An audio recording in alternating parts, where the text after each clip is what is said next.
একটা জিনিস সদ্গুরুরা বলেন, সেটা হচ্ছে হরিনাম যতই করো, সাধুগুরু বৈষ্ণবের পদরজ যদি না গায়ে মাখতে পেরেছ, তোমার অহংকারের হরিনাম হবে, হরিনামে নামই কখনো নেবে আসবে না। তাই যেখানে হরিনাম হয় অনেকে চালাক আছে, এখনো গড়াগড়ি দেয়। এই হরিনাম শুনে অনেকে চলে গেলেন, আর এই চটে অনেকে গড়াগড়ি দেয়। যারা জানে চালাক তারা জানে। অনেকে সাধুগুরু বৈষ্ণবের নূতন বস্ত্র দিয়ে তাদের চরণধুলি নিয়ে নেয়, ওটা অনেক কাজে লাগে, অনেক সংকট মোচন হয়। আরেকটা জিনিস জেনে রাখবেন, বৈষ্ণবের চরণ রজ, চরণ ধুলি, চরণ জল, তিন মহাবল। পশ্চিমবঙ্গে নদিয়া জেলা নবদ্বীপে জন্ম নিয়েছে রে। এখন আর কালো নেই, সে অনেক কথা, এখন হরিনাম বিলায়, এখন আর রাধা নামে বাঁশি বাজায় না। তা আমাকে ডাকতে এসেছে, তুমি না হলে হরিনাম জমে উঠে না। কিন্তু আমাকে যে ডাকতে এসেছো, সেদিন ডাকলে না কেন? সেদিন আমাকে ফেলে রেখে তোমরা চলে গেলে।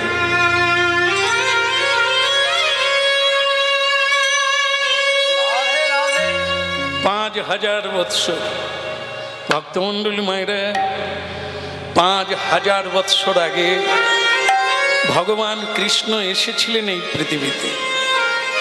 125 বৎসর লীলা করে সদামে ফিরে গেলেন। তারপরে 5000 বৎসর পরে তিনি আবার গৌরাঙ্গ হয়ে এলেন। হরি বল। দুজনে একসঙ্গে হয়ে এলেন। যে রাধা রানীর কৃপা নিয়ে, যে রাধা রানীর সেবা জানাতে গৌরাঙ্গ মহাপ্রভু এলেন, রাধা দাস্য, তিনি হলেন গৌরাঙ্গ মহাপ্রভু। ভক্তমণ্ডলী মায়েরা, এই জন্য নিতাই চাঁদ বললেন, শ্রীরাম সময় দেরি করো না, সময়ই তো আয়ু, সময়ই আমাদের জীবন। যে মানুষ সময়ের মূল্য জানে না, সে কোনোদিন বড় হতে পারে না। হ্যাঁ, দুটো জিনিস মনে রাখতে হবে, সেটা হচ্ছে বাক্যের মূল্য আর সময়ের মূল্য। টাকা পয়সা সোনা দানার চাইতে এই দুটোর দাম বেশি, সময় আর একটা হচ্ছে বাক্য। দেরি করো না ভাই।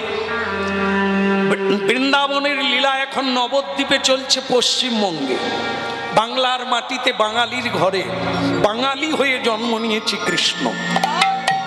চলো ভাই, তুমি বিনে লীলা জমে উঠছে না, মানুষের অন্তরে গাঁথছে না, মানুষকে প্রেমে টেনে আনা যাচ্ছে না, বিষয় থেকে টেনে আনা যাচ্ছে না, মানুষের দুঃখ দুর্দশা দূর করা যাচ্ছে না। তোমাকে যেতে হবে ভাই। দেখো, 5000 বৎসর এই জায়গাটায় বসে কাঁদছি কৃষ্ণের জন্য। আজকে ভালো লাগছে যে আমাকে খুঁজছে। আমি যাব, কিন্তু আমার একটা সত্য আছে। কি সত্য? আমি জন্ম নিতে পারবো না। এই তোমরা যেমন জন্ম নিয়ে বদল হয়ে গেছো, আমি কিন্তু জন্ম নেব না। কেন নেবে না কেন? কারণ ওই দুটো জিনিস পৃথিবীতে খুব কষ্টদায়ক। একটা হচ্ছে জন্ম, আর একটা মৃত্যু। এই জন্ম মায়ের গর্ভে উপর দিকে পা, নিচের দিকে মাথা, 32টা নারীতে জড়িয়ে থাকা, আর মা অখাদ্য কুখাদ্য খায়।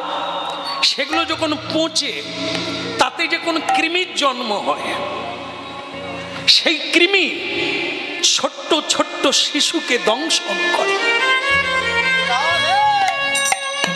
দুর্গন্ধময় ওই রক্তপুঞ্জের ভেতরে উপর দিকে পা, নিচের দিকে মাথা করে 10 মাস থাকা, সে যে কি কষ্ট, সে যারা থাকে তারাই বোঝে।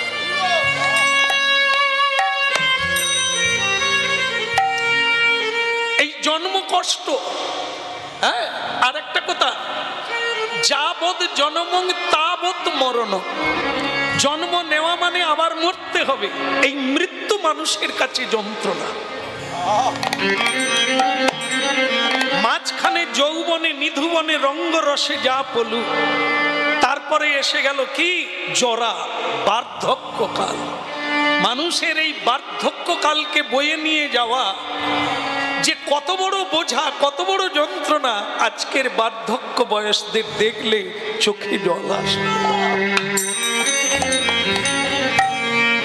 বুদ্ধদেব, ভগবান বুদ্ধ এই বার্ধক্য বয়স দেখেই তার বৈরাগ্য জেগেছিল। এই কি মানুষ,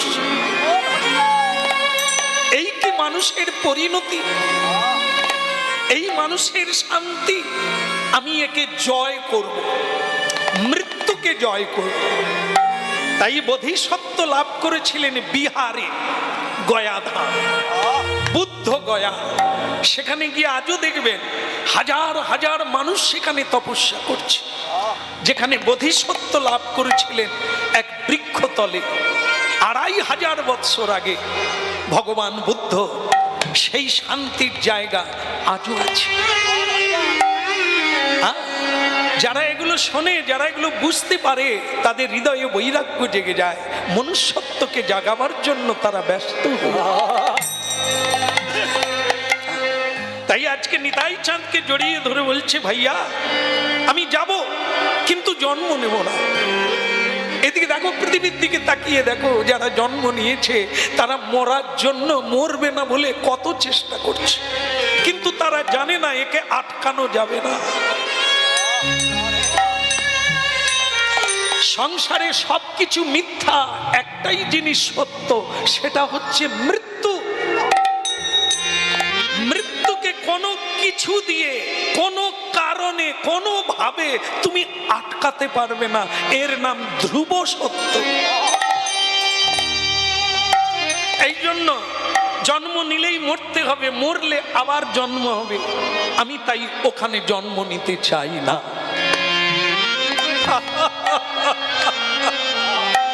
তুমি নেবে কি নেবে না ওটা মালিকের ব্যাপার, আমার ব্যাপার না।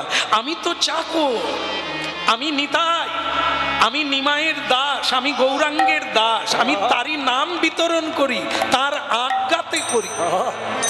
আমি জন্ম নেবেন কি নেবেন না আমি বলতে পারবো না। আমাকে আদেশ দিয়েছে শ্রীরামকে বৃন্দাবন থেকে নিয়ে এসো, আমি নিতে এসেছি। এখন তুমি আমার সঙ্গে চলো, আমি দাদা বলাই। হ্যাঁ দাঁড়ান, একটা কথা আছে। কি করে বিশ্বাস করবো আপনি দাদা বলাই? এই রে, কি করে বোঝাবো আমি দাদা বলাই? বলতে আধার কার্ড থাকলে দেখাতাম, কিন্তু 500 বছর আগে আধার কার্ড ছিল না। নানা দেশ থেকে মানুষ এসে বাইচা ছিল। এখন যদি বলে আধার দেখাও, কোথায় পাইবা? নিতাই চাঁদ বলে আমি বলাই, এবে নিতাই, এখন নিতাই, এই তো, আর কি বলবো না। আমরা যখন দাদা বলাই আর আমি সমান সমান ছিলাম, আমরা ছুটতে পারতাম যা কেউ পারতো না। দাদা বলাই পারে আর আমি পারি। আজকে আমার সঙ্গে তোমাকে ছুটতে হবে। ওরে সর্বনাশ রে ভাই, আমাকে ছেড়ে দে ভাই, আমি নবদ্বীপে যাই। কেন? বলে তুমি হলে দাপর যুগের 7 হাত মানুষ, আর আমি হলাম কলি যুগের 3.5 হাত। তা তোমার পা আর আমার পা হবে, তুমি হাঁটবে, আমি ছুটে মরে যাব। বলে তাহলেও আমি বুঝে নেব তুমি কতটা টিকতে পারো, দমে হালকা না দমে ভারী। ওটা চলো, ওটা দেখি। এইটুকু এসে বসে পড়ছে, শুবে। চলো আমার সঙ্গে ছুটো। এই গোবর্ধন 3 পাক দেব, 22 কিলোমিটার। কত? 3 বার ছুটবো। তুমি যদি আমার সঙ্গে পেরে ওঠো তাহলে আমি জানবো তুমি আমার দাদা বলো। আর যদি কোথাও পড়ে গেছো তো মরে গেছো, ওইখানেই আমি পাথর চাপা দিয়ে দেবো। চালু করো, বলো ভগবান কানাইয়া লাল কি। হরে কৃষ্ণ হরে কৃষ্ণ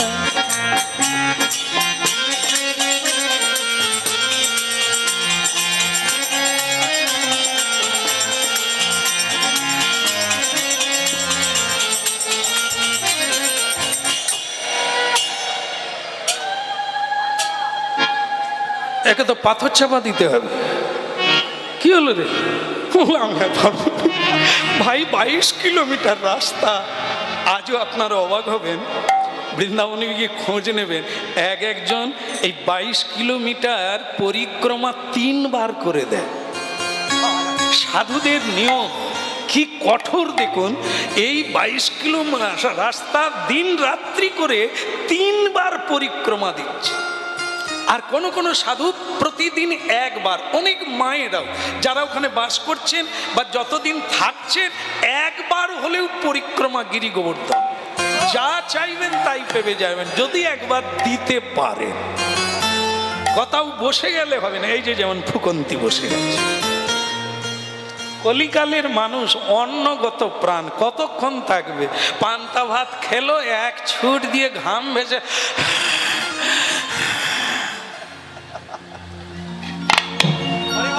হরিণ কি খায়? হরিণ ঘাস, ঘাস খায়। বাঘ কি খায়? পাঁশ খায়। সে সব খায়। কি ধরে খায় দেখবেন আপনারা, যখন ওই যে সব দেখেন আপনাদের আর বলার লাগে না। তো বাঘ হরিণের পিছনে ছুটে অনেক সময় ধরে ফেলে, অনেক সময় ধরতে পারেনি। ছুটাছুটির পরে দেখবেন তাদের অবস্থা কি, জিভ একবারে মুখ থেকে বেরিয়ে গেছে। আর হরিণ অত ছুটে গিয়েও সে ফ্যাঁ ফ্যাঁ করেনি, সে ঘাস খাচ্ছে। লক্ষ্য করবে। হ্যাঁ, আর বাঘ এত ভালো জিনিস খায় যেটা আমরা মনে করি ভালো মন্দ খেলে বাঁচবো, কি তা সেটা খেয়ে তারা এরকম জিভ বের করে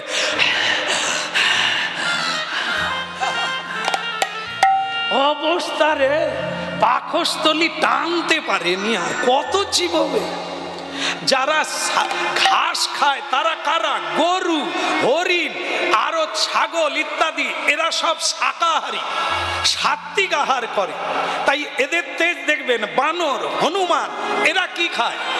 এরা ফল মূল খায়, শাক পাতা খায়, গাছের পাতা লতা খায়। হনুমান লাফালাফি করে এক গাছ থেকে আর এক গাছে। মানুষ এত ভালো মন্দ খায়, সিঁড়িয়ে উঠতে পারে না। টুম্পার মাধর ওরে বিরিয়ানির দল, তবু খেতে ছাড়েনি, পা ধরে তুলতে হচ্ছে। এরা নাকি ভালো মন্দ খাচ্ছে, আর হনুমান গাছপালার ফলমূল খেয়ে গাছে লাফালাফি। আমাদের মতো রান্নাও করে না, এত ভালো জিনিস বিরিয়ানি খায় না।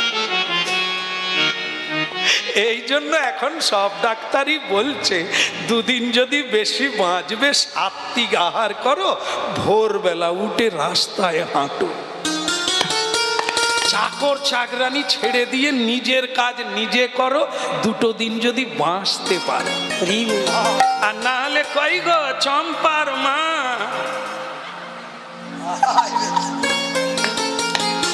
কেন দেখাচ্ছি জানেন? যেসব জায়গায় যাই একজন মা বেরিয়ে আসছে, বলছে প্রভু এই চেন ভাগ্য ভালো, কিন্তু আমি প্রণাম করতে পারবো না। কেন? বলে নইলে পড়ে যাব, উঠতে পারবো না। আমি বলি মা তোমাকে প্রণাম করতে হবে না, আমি তোমায় প্রণাম করছি। তুমি খাওয়া দাওয়া ছেড়ো নি মা, কদিন আর বাঁচবে, খাও।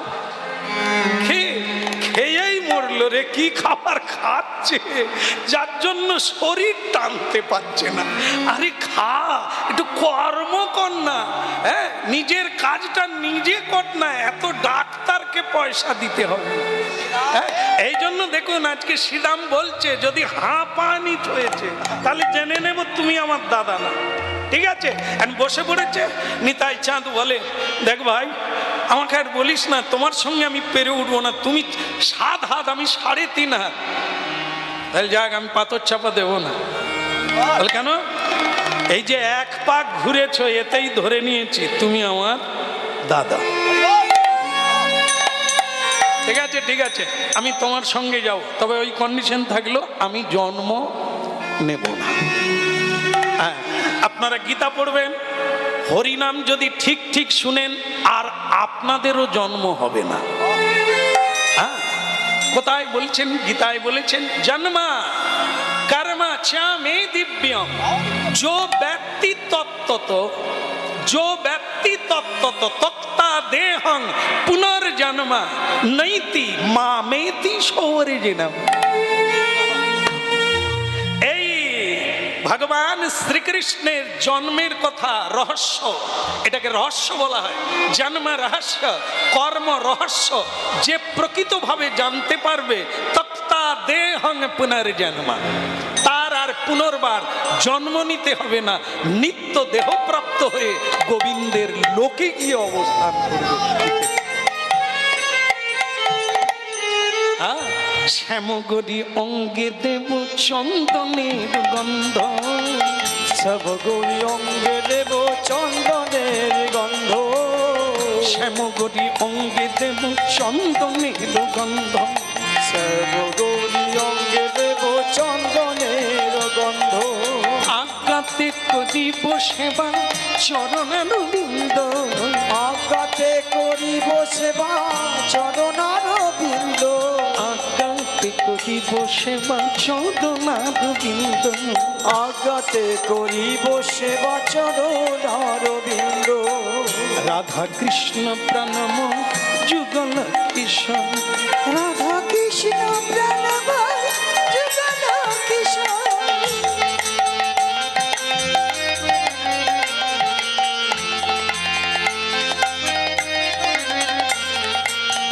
রাধা কৃষ্ণ প্রাণ মোর যুগল কিশোর, রাধা কৃষ্ণ প্রাণ মোর যুগল কিশোর। আর জীবনে জীবনে জীবনে জীবনে মরণে আর গতি নাহি মোর, ওই জীবনে মরণে আর গতি নাহি মোর, জীবনে মরণে আর গতি নাহি মোর, জীবনে মরণে আর গতি নাহি মোর।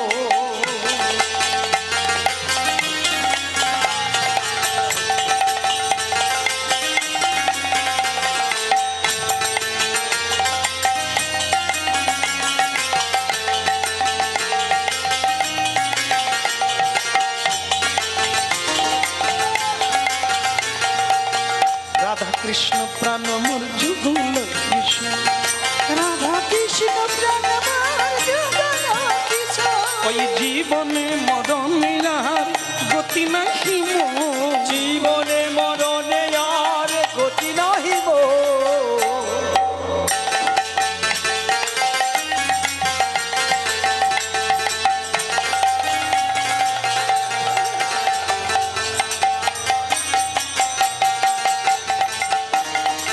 হরি বল।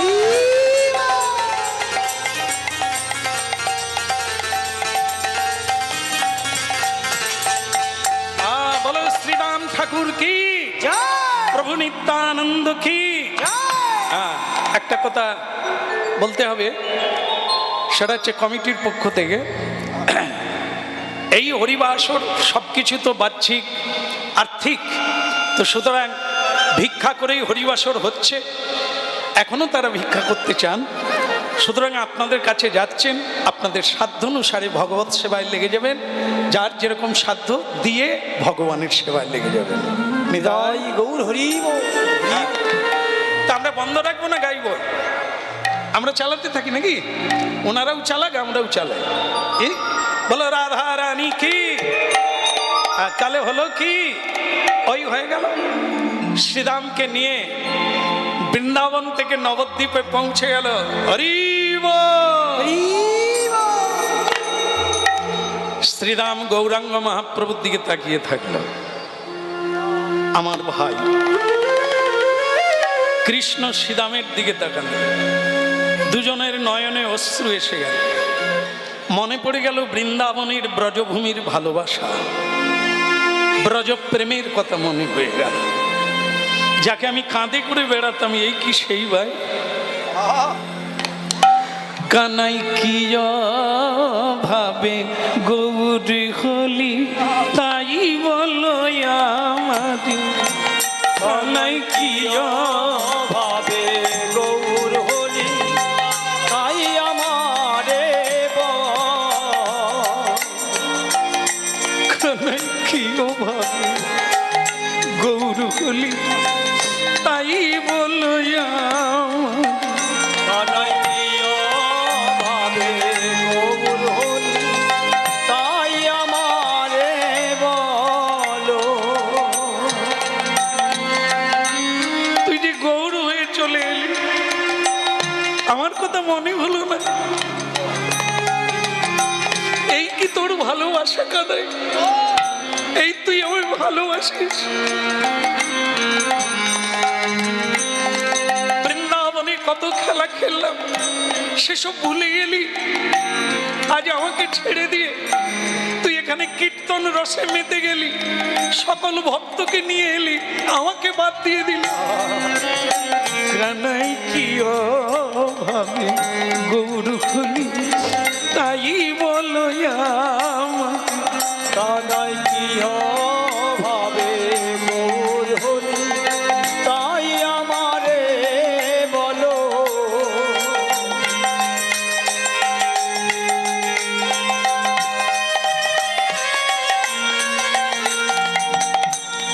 চোখের জল মোছো। শ্রীরাম, ভালোবাসা কোনোদিন হারিয়ে যায় না, কাছে থাকলেই ভালোবাসা হয় তা না। তোমাকে ভুলতে পারিনি শ্রীরাম, তাই কলিযুগে তোমাকে বড় প্রয়োজন বলেই তো আমি নিতাইকে পাঠালাম। যাক, তুমি এসে গেছো, এখন তোমাকে হরিনাম বিলাতে হবে। মানুষের দ্বারে দ্বারে গিয়ে, মানুষের হাতে ধরে, মানুষের পায়ে ধরে, হ্যাঁ, না দিলে এই সংক্রামক ব্যাধি সকলের গায়ে ছড়িয়ে যাবে।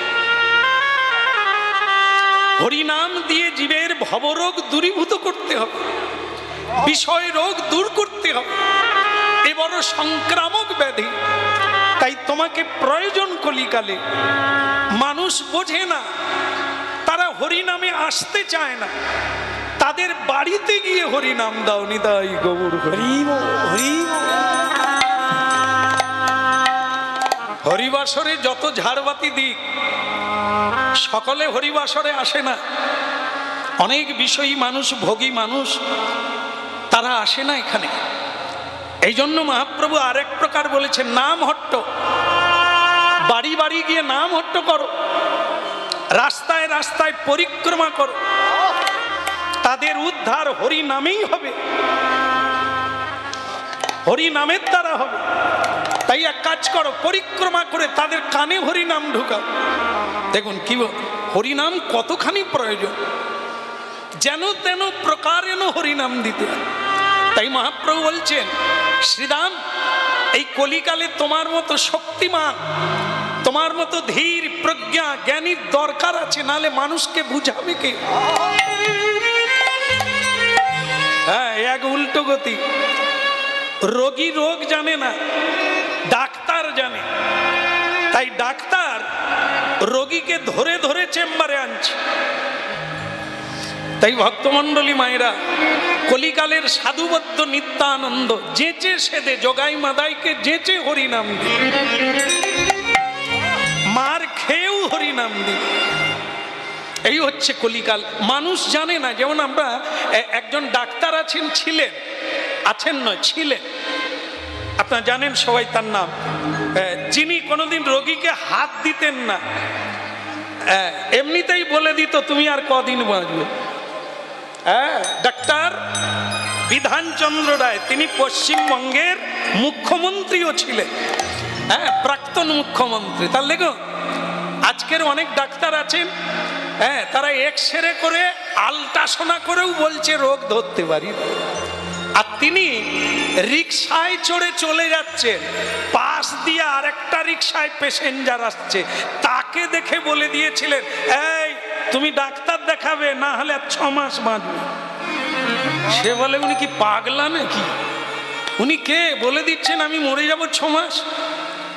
কিন্তু তখন তাকে রিক্সাওয়ালা বলে দিয়েছিলেন, উনি ডাক্তার বিধানচন্দ্র রায়। উনি যখন বলছেন, তার মানে আপনার বিপদ আছে, আপনি চেম্বারে যাবেন। দেখিয়েছিলেন, তাকে ডাক্তার বলে দিয়েছিলেন, আপনার একটা মারণ রোগ ভেতরে ঢুকে গেছে, আপনি বেশি দিন বাঁচবেন না। এসে বুঝতে পেরেছিল। তাহলে ডাক্তার কিরকম দেখুন, কতখানি সায়েন্স জানলে, কতখানি মেডিকেল সায়েন্স পড়লে, জানলে, প্র্যাকটিক্যাল থাকলে তবে সে চোখ দেখে বলে দিতে পারতেন। আর আজকে ডাক্তার হাত পা টিপে, নাড়ি টিপে, পেট টিপে তবু রোগ ধরতে পারে। তাই যাই হোক, এসব মানুষের মধ্যে মানুষের তফাৎ। তা ঠিক সেরকম মানুষ জানে না তার কি রোগ আছে। নিতাই চাঁদ জানে, গৌর চাঁদ জানে, বৈষ্ণব সাধু গুরু জানে। তাই তারা যেচে সেদে হরি নাম দিচ্ছেন। কেন? না হলে তোমার কল্যাণ তুমি করতে পারবে না। একবারে বলে রে হরি বল, একবার বলবে হরি বল, একবারে বলে রে হরি বল, একবার বলবে হরি বল, প্রেমের নিতাই ডেকে বলে, বলে রে হরি বল। আমার প্রেমের নিতাই ডেকে বলে, বলবে হরি বল, দয়াল নিতাই ডেকে বলে, বলবে হরি বল। আমার দয়াল নিতাই ডেকে বলে, বলবে হরি বল, ওরে এমন দিন আর হবে না রে, বলে রে হরি বল। আরে এমন দিন আর হবে না রে, বলবে হরি বল, এমন প্রেমের ঠাকুর এসেছে রে, বলে রে হরি বল। এমন প্রেমের ঠাকুর এসেছে রে, বলবে হরি বল, সঙ্গে কিছুই যাবে না রে, বলে রে হরি বল। ওই না সঙ্গে কিছু যাবে না রে, বলবে হরি বল, হরি নামে যাবে আর তুমি যাবে, বলে রে হরি বল। ওই না নামে যাবে আর তুমি যাবে, বলবে হরি বল, দুটি বাহু তুলে সবে মিলে, বলে রে হরি বল। গৌর হরি হরি হরি বল, বলবে বলে রে হরি বল। গৌর হরি হরি বলে, বলে রে হরি বল। বলে নদিয়া ধাম কি আপনাদেরই পাশের জেলা, এই জেলার পাশের জেলায় নদিয়া। কি আনন্দ তরঙ্গ! চোখ বন্ধ করে ভাবলে জাড় কাঁটা বেরিয়ে আসবে, কম্প হবে, নয়নে অশ্রু আসবে। ভাবুন একবার, ঢেউ এত দূর কি, কত দূর চলে গেছে, কন্যাকুমারী চলে গেছে। ভারতের শেষ প্রান্তে হিমালয় থেকে কন্যাকুমারী, হ্যাঁ চলে গেছে ঢেউ। পাশ্চাত্য দেশে ঢেউ চলে গেছে, সে দেশের মানুষ এই বাংলার মাটিতে একবার মাথা ঠোকাবার জন্য কত চেষ্টা করে দেশে আসছে, যেটা কোনো দেশে না, একমাত্র ভারতবর্ষ। অন্য জায়গায় গাঁথিস না।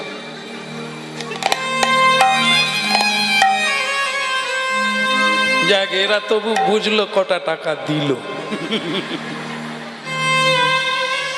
না, এরা রোজগার করতে পারে না, এদের পিছনে লোক আছে। যাক, পুরস্কারের ঘটনা, পরম পুরস্কার হচ্ছে যে আপনারা শুনছেন। হ্যাঁ, আমি পিয়ন হয়ে এসেছি আপনাদের চিঠিপত্র, আপনাদের নামের জিনিস আপনাদের দেওয়ার জন্য। আপনারা যে ধৈর্য দিয়ে গ্রহণ করছেন, এটাই আমার পরম পুরস্কার। কেমন? আশীর্বাদ রাখবেন যেন আপনাদের জিনিস আপনাদের কাছে পৌঁছে দিতে পারে। হ্যাঁ, নিখাত সত্য কথা হলো এটাই, মহাপ্রভু পিয়ন মারফত যার নামের জিনিস তাকে পৌঁছে। তাই আমি নিমিত্ত মাত্র কীর্তনিয়া, সাধারণ, কিন্তু আমার বদন দিয়ে ভগবান আপনাদের পাথেও পৌঁছে দিচ্ছে। এই জন্য আপনারা এত ধ্যানমগ্ন হয়ে হরিনাম শুনছেন, যাক একবার বলে রে হরি বল, একবার বল রে হরি বল। এ যে গোলকের রতন অমূল্য ধন, বলে রে হরি বল। এই গোলকের রতন অমূল্য রতন, বল রে হরি বল। এ যে রাধা প্রেম লুণ্ঠন করি, বলে রে হরি বল। এই রাধা প্রেম অমূল্য রতন, বল রে হরি বল। একবার সবাই মিলে বলো শ্রীদাম ঠাকুর কি। এখন মজা হচ্ছে কি জানেন তো, এই যে শ্রীদাম এসেছেন না, হরিনামের দলে ঢুকেছে, এ এত লম্বা, এ কারো গায়ে পা দিয়ে দিলে অবস্থা খারাপ। যখন নাচা শুরু হয় তখন ঠেলাঠেলি শুরু হয়ে যায়। এ অনেকের গায়ে পা তুলে দিয়েছে, যাইরে মারে করেছে। তাই একে কি করা যাবে? মহাপ্রভু বলছে এক কাজ করতে হবে, ওকে আমাদের সাইজে নিয়ে চলে আসতে হবে। বলে কি করে অত লম্বাকে ছোট করব? সে তো আবার জন্ম নেবে না। বলে জন্ম না দিলেও ছোট হয়ে যাবে। কি করে? চাপ দিলে ছোট হয়ে যাবে। বলে কি চাপ দেব? বলে একদিন খেলার, বৃন্দাবনের খেলা চালু করব, আমি আর নিত্যানন্দর কাঁধে চাপ দেব, ও আমাদের সাইজে চলে আসবে। हाँ भैया वृंदावनेर खेला खेला जाक। बोले हाँ जी आइए, हाँ मेरे भैया, हाँ आजा, आज वृंदावन से खेला खेलने का मजा लेना पड़ेगा, आजा वक्त चला। देख বৃন্দাবনে আমরা খেলতাম কি, কাঁধে করে বইতাম। আজ কলিকালে তোরা তো সব এইটুকু এইটুকু হয়ে গেছিস, আমি তোদেরকে দুজনকে কাঁধে করে নিয়ে চলে যাব। গৌরাঙ্গ মহাপ্রভু বলে ভাইয়া নিতাই এই সময় চাপ দাও, দেখবে ও ছোট হয়ে যাবে। বলে তাহলে কি করা যাবে? বলে চলো দু ভাই মিলে ওর কাঁধে ঝুলে পড়ি। হ্যাঁ, আর শ্রীদাম ঠাকুর বলে তোদের দুই ভাইকে আমি একবারে দৌড়াতে দৌড়াতে নিয়ে যাবো। আর চলা, আর চলা দেখি ঝোল কে কত ঝুলতে পারে। ঝোল আর এই ঝুল না দেখি, ঠিক আছে দেখি চাপতে চলা। হরিবো হরিবো হরিবো।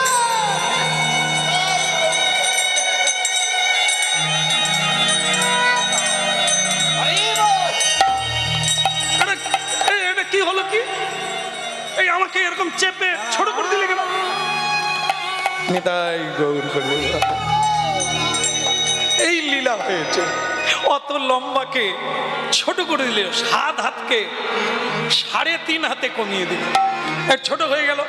আজও দেখবেন হুগলি জেলা কৃষ্ণনগরে আজও অবিরাম ঠাকুরের সিপাটে গিয়ে দেখবেন, হ্যাঁ, ব্রজের দ্বাদশ গোপালের এক গোপাল শ্রীদাম গোপাল, তিনি আজও এমনি করে দাঁড়িয়ে আছে। ওখানেই তিনি লীন হয়ে গেছে। হ্যাঁ, তার দেহ পাওয়া যায় না, বিগ্রহের সঙ্গে লীন হয়ে গেছে। তো সেই আমরা অবিরাম ঠাকুরের কথা শুনছি, তাকে ছোট করে দিলে গৌরাঙ্গ মহাপ্রভু বলে এইবার ঠিক আছে, এইবার তুমি নাচবে, এইবার তুমি গাইবে আমাদের সঙ্গে, আর কোনো অসুবিধা হবে না। ঠিক আছে ঠিক আছে। গৌরাঙ্গ মহাপ্রভু বললেন আজ থেকে তোমার নাম দিয়ে দিলাম, বদলে দিলাম, শ্রীদাম নয়, আজ থেকে নাম দিলাম অবিরাম গোপাল।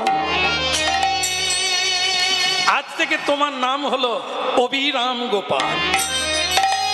নামও বদলে দিলি ভাইয়া, চাপ দিয়ে ছোট করে দিলি, আবার নামও বদলে দিলি। বলে হ্যাঁ দাদা, আজ থেকে তুমি আমাদের সঙ্গে কীর্তন গাইবে, নাচবে, নাম প্রচার করবে। তবে অবিরাম ঠাকুর বলল আমি যখন হরিনামের দলে ঢুকেছি, যে হরিবল বলবে না তাকে চাবুক মেরে বলবে। এই যে শঙ্কর মাছ আছে না, শঙ্কর মাছ জানেন না?